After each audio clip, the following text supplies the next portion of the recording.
Hey guys, today I'm with Rick Hines.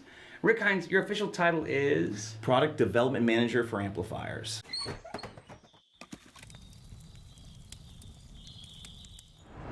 Everybody agrees, or we won't say everybody because it's the internet. Yeah. There's a large majority agree that the Hot Rod Deluxe has a great reputation as a pedal platform amp. Absolutely. For sure, absolutely. But the question is, I figured, okay, Rick's an amazing player, and he's the amp guy. And so I thought, let's ask him how you dial this amp in, how does he get tones out of it? And so, especially for the guys that go to a gig, and maybe this time not bring the pedal board. To your point, it is like one of those quintessential clean platforms that people have used. But we've definitely worked along the way to work on the overdrive, and there's some ways to set it. And there are also some things just to think about with this amplifier when you're using it.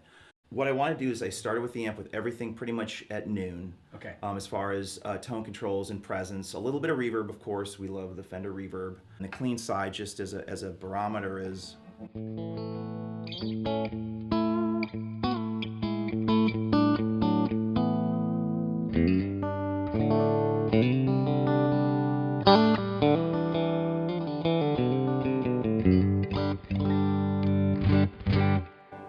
Yeah, see, That's that sound. Yeah. It's fat and dynamic. I love it. Yeah. But when we go to the overdrive side, like I said, it does have what we consider 1.5 channels. So it has the overdrive and then more drive channel. Right. On the original one, I think at the time, I think that the person that designed the amplifier was looking for kind of splitting the Fender clean with maybe more aggressive English style overdrive. Okay. It's hard to pack everything into one amp. Right. As we know, how many amps out there have like tried to be like a Fender clean with a British overdrive. Oh yeah. And it's just like you're always kind of the something gets overreach, lost. Yeah. So I think what we've done is we've scaled it back to more of what I would consider like an American style overdrive. Okay. So I'm going to set it on the drive, and then we'll go to the more drive and just kind of show that tone as well. Okay. Does that work? Yeah, that Cool. sounds fantastic. Okay. So I'm going to get up here just briefly. As I said, everything's roughly treble, bass, middle. In the middle, presence. I've set drive at about 9 on the lower gain side. I'm going to switch over now. So let's see.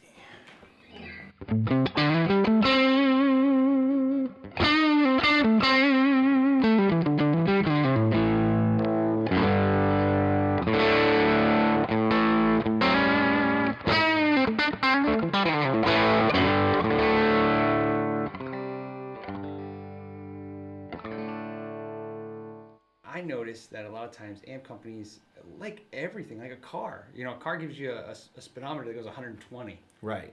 Right. Right. Like I always think like amps give us all this, and sometimes it's weird. Guitar players, the first thing they do is 10. Turn everything to 10. And then they go, it sounds like crap. And I always want. So the question I have for you is, I think sometimes that I don't think the manufacturer intended that to be the sweet spot of an amp. I think, even on traditional Fender amps, Right. usually if they're older ones and they go to 12, Right. 10 can be like the distortion sweet spot. When you Right. get to 12, often the amp kind of caves in on itself and it gets really saggy and really spongy, which can be fun, Right. but it's not that articulate. Blackface amps, like a Deluxe, if you use a Deluxe reverb and you crank it up to 8, like that's a rock tone. Oh yeah. 10 is almost too much. So you've got a really good point. I think as a kid, I know I wanted to. So you turn all the knobs to 10. You hear Eddie Van Halen turns everything Yeah. to 10. I think that's Yeah. what starts it all, right? Yeah, The whole take your hand and roll the knobs to the right. Well, that's rock and roll, right? That's Marty McFly. Right. Turns the amp up to 10. Yes. Yeah.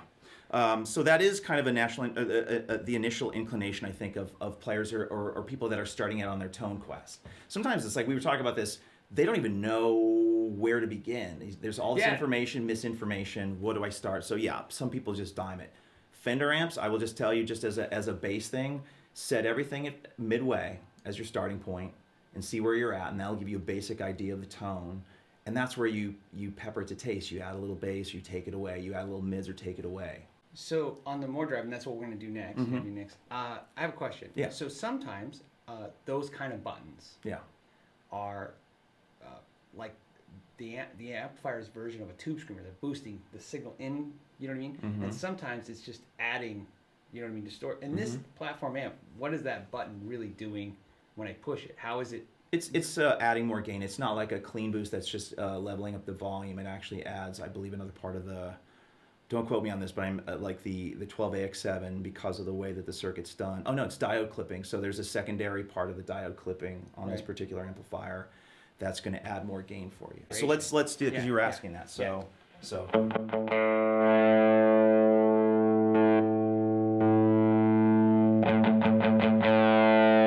it's adding saturation and gain, but the volume doesn't jump up that much more. Right. Yeah. Right. So I haven't touched any of the EQs right now. I'm on the more gain, but like I said, I might actually back up just Well, let's do this. Do it the way it sits. Okay. And then we'll have you adjust it to the sweet spot again. Okay. You know what I mean? Yeah.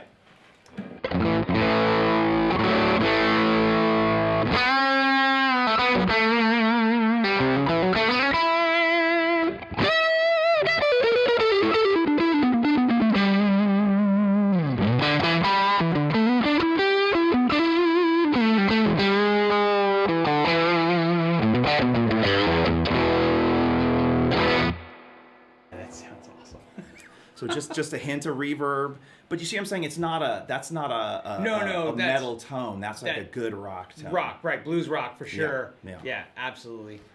So now if you were using this amp, how would you adjust the gain to hit that sweet spot for you? Well, I mean, actually, this one,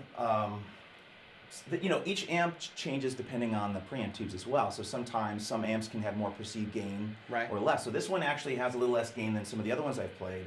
So I might back it off a little bit gain-wise. I might get it to about 8. Right. And then as far as EQing, what I like to do sometimes is add a little bit of presence. So take that up to about 8. Right. Bass, sometimes when you're getting more distortion, removing some bass is a really good idea. I may keep the mids about the same. And then treble, I may just play down a little bit. I'm kind of feeling like with this guitar and this, it's working. Okay. If you have a brighter guitar, taking a little bit of the treble off can help. But presence and treble aren't the same thing either. Treble is high frequencies, but presence actually is above those frequencies. It's part of what gives that sparkle when you play. Right. So some of the sound, like on the clean side, when you add a bright switch or whatever, you're getting a lot of presence. You're getting that articulation. We call it kind of the wine glass thing. Right. Where you kind of hear the picks, against the string.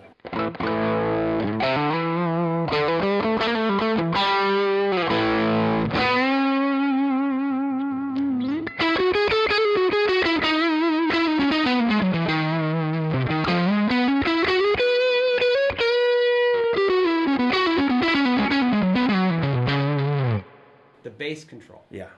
You said something that I hear, especially amp designers talk about, which is this. It seems to be almost like a synonymous, like more gain, less bass. Yeah. I hear it so much, and so the question I was going to ask you was, why is that? Why is that your guys' go-to? Because it seems to be anti-intuitive to the normal rock and roll dude, right? Like, right there. Yeah. Well, you want more bass. Of course you want.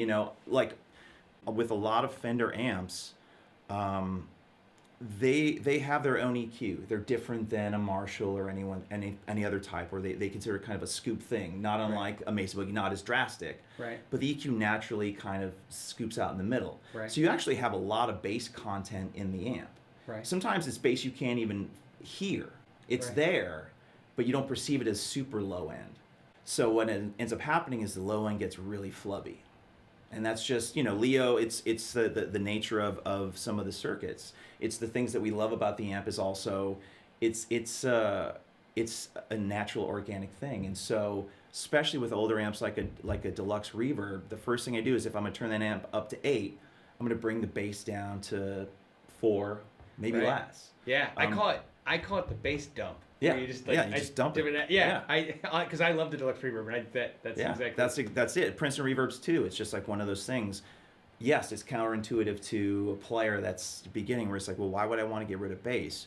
But I'm telling you, when the drums come in, when the bass comes in, you have that EQ that's all yours. Right. You know what I mean? Yeah. And that's where you need to live. And so it's really important to not try and fight those frequencies, because your tone will be better, your bass player will like you, which you want him to, and it will make for a better sound. And it's surprising, because these are things that I've had to learn over my entire career. You don't know that stuff. It's not always out there. Yeah. Thank you, Rick, so much. Yeah, absolutely. Yeah, it's a pleasure. Thank you to Tolman for putting an environment where we can ask questions like this. Yeah.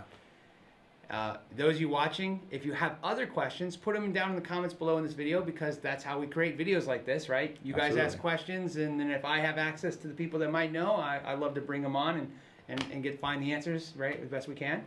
And as always, I want to thank you guys, and until next time, know your gear.